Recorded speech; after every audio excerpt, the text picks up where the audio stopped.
अस्सलाम वालेकुम नाज़रीन। ड्रामा सीरियल महरूम में हम देखने वाले हैं कि आखिरकार अब उमैर के सामने सारी हकीकत खुलने वाली है कि किस तरह से उसका बाप उसकी मां के खिलाफ उसे बदगुमान करता रहा। जोया बहुत गुस्से में होती है और आकर अपने मामू के सामने वो पेपर फेंक कर कहती है कि आपने उमैर को सच्चाई बताने के लिए वही सब कुछ उसकी माँ से क्यों लिखवाया है जो उनके फ़ायदे का है, वो सब क्यों नहीं लिखवाया जो वो खुद करते रहे। वो कहती है इसमें आपको ये भी लिखवाना चाहिए था कि कैसे आप मीर ख़ानदान को खा गए और किस तरह से उमैर को उसकी माँ के खिलाफ करते रहे। उमैर अब इन दोनों की सारी बातें सुन रहा होता है। मीर ज़ैद उमैर को देख लेता है और वो जोया को चुप कराने की कोशिश करता है, लेकिन उमैर ने इनकी बातें तो सुन ही ली, जिस पर जोया और मीर ज़ैद उसे देखकर परेशान हो जाते हैं।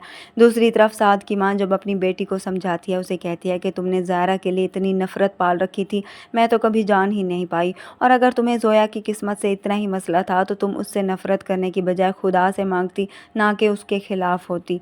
ये सब सुनने के बाद उसे एहसास होता है कि वाकई जोया के साथ उसने बहुत गलत किया।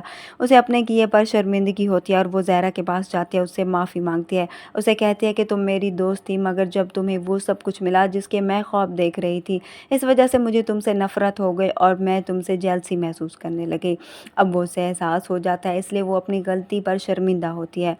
वहाँ जोया अब इतनी बेहिस हो चुकी है कि उसे अपनी माँ की बीमारी का भी कोई ख्याल नहीं होता। उसकी माँ को कैंसर है, लेकिन जोया टस से मस नहीं हुई। उल्टा जाकर वो अपनी माँ को धमकी देती है कि अगर उसने उमैर को उसके खिलाफ कुछ भी बताया तो वो उसे जान से मारने में देर नहीं लगाएगी। जोया की माँ बेबस और डरी सहमी होती है और अपनी बेटी के इस रवैये को देखकर काफ़ी दुखी होती है कि किस तरह से उसकी अपनी ही बेटी बजाय उसका ख्याल रखने के उसे मारने की धमकी दे रही है।